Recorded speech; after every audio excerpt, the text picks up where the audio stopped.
Early morning on the front line. Mist stretches across the ground like a sheet, and every figure on the horizon is either a chance or a sentence. War teaches you to count not only losses, but time and distance too. Sometimes a single man with a rifle decided the fate of hundreds. These were the people who knew how to wait, to see farther, and to shoot more quietly than a whisper. They weren't feared because they were monsters, but because they turned war into a game of thousands of small decisions, where one misplaced bit of camouflage made you a trophy.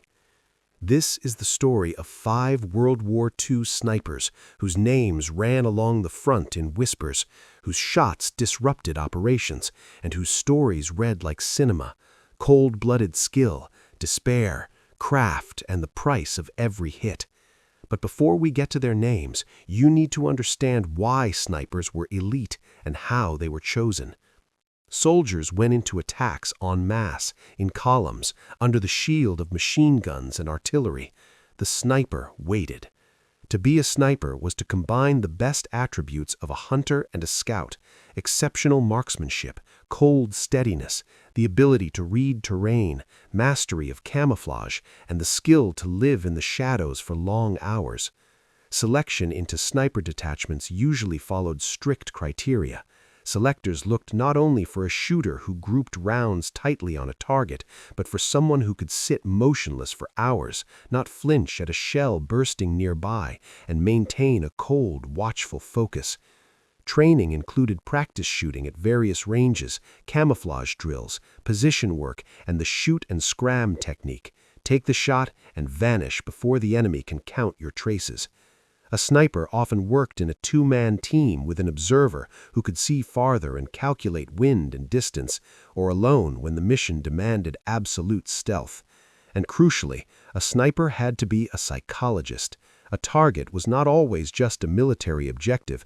Often it was a means of demoralizing the enemy, depriving him of sleep and confidence. They were chosen carefully: the best shooters, hunters, sometimes former policemen or athletes. But technical skill was only part of it.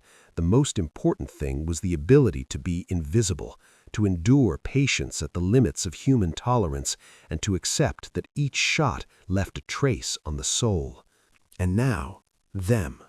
5 stories. Simo Häyhä, the White Death, Finland. Winter. The cold is sharp enough to hurt. Snow crunches and burns beneath boots. On the Karelian Isthmus, there was a silence in which only the wind and a certain deathly determination could be heard.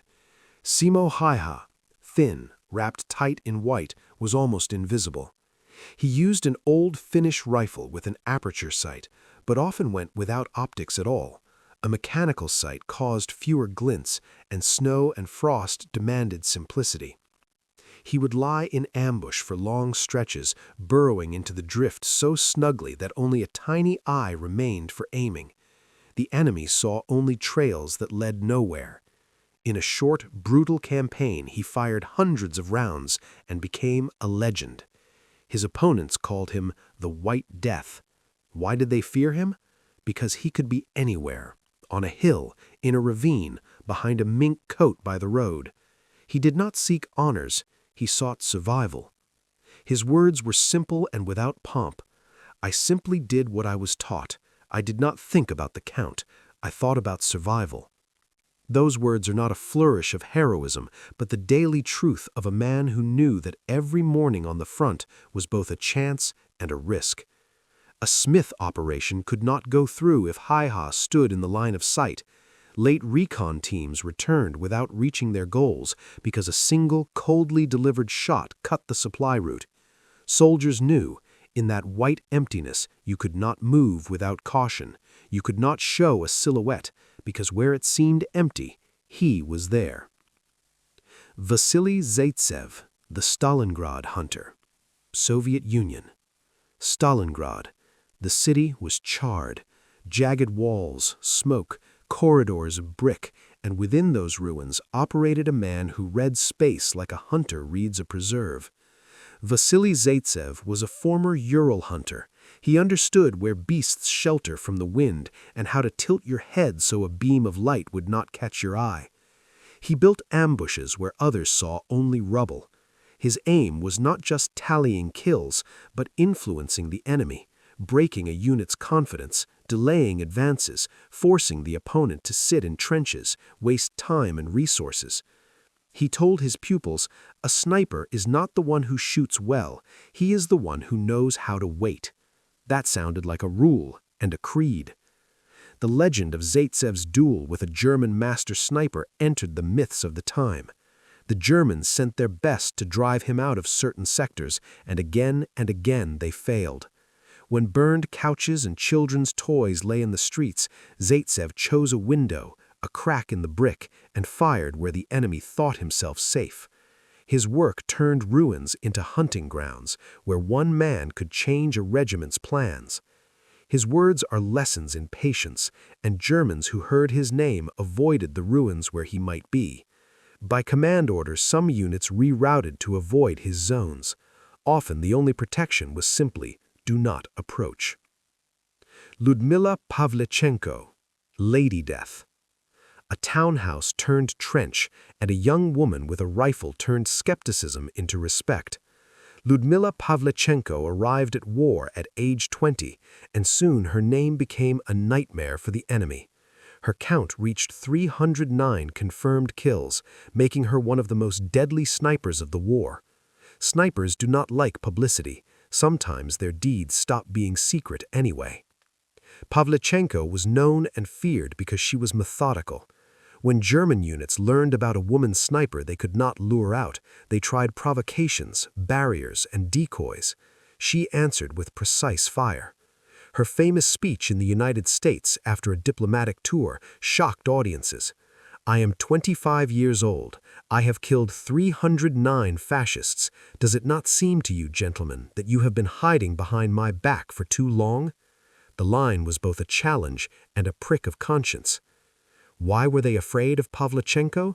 Because her presence altered the moral landscape of battle. War is a game of courage and fear. Her shooting proved that where stereotypes suggested weakness, strength could be hiding. German units facing such skill became more cautious in the open, windows stayed shut, fieldwork was curtailed, and that provided an operational advantage. Rosa Shanina, the voice with a sight. Soviet Union. Young, resolute, quick to take a shot, Rosa Shanina left her mark in records and hearts. She was regarded as one of the best among women snipers.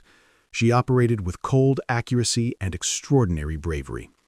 For many, she was proof that human courage is not determined by gender. Shanina said plainly, "I will shoot as long as it is needed." There was no bombast in her voice, only purpose. Germans who heard of her tended to avoid open ground and adapted tactics to stay out of her zone. Her shots did more than kill. They disrupted the rhythm of enemy movements. Repair work, supply transfers, evacuating the wounded, all required more time and cover. Matthäus Hetzenauer, Precision from the Alps. Austria, Wehrmacht. He was one of those the enemy respected. On the Eastern Front, he was known as a cold, methodical shooter. Matthäus Hetzenauer was not one to seek spectacle. His record was numbers and facts. After the war, he remembered differently than many. "Every shot stayed with me. War does not make heroes, it makes survivors." This is not a complaint, but the confession of a man who understood the cost of each hit.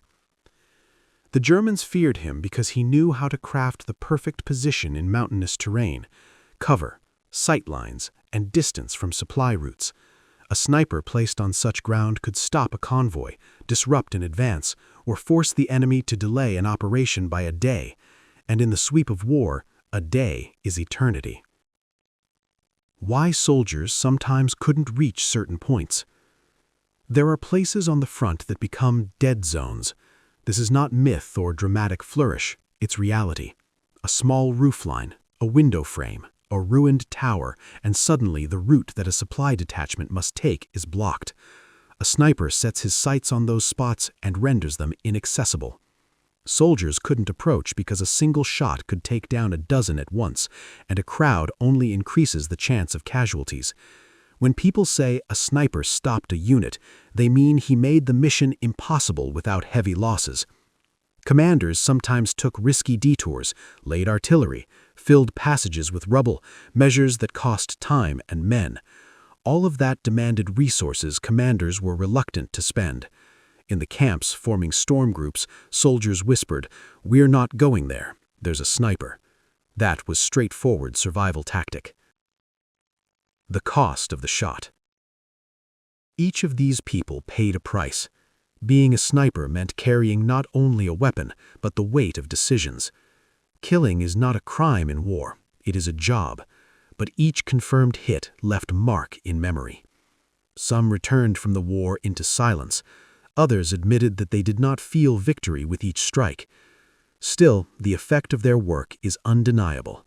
They slowed offensives, broke plans, held key points, and demoralized the enemy. Their names lived on in whispers.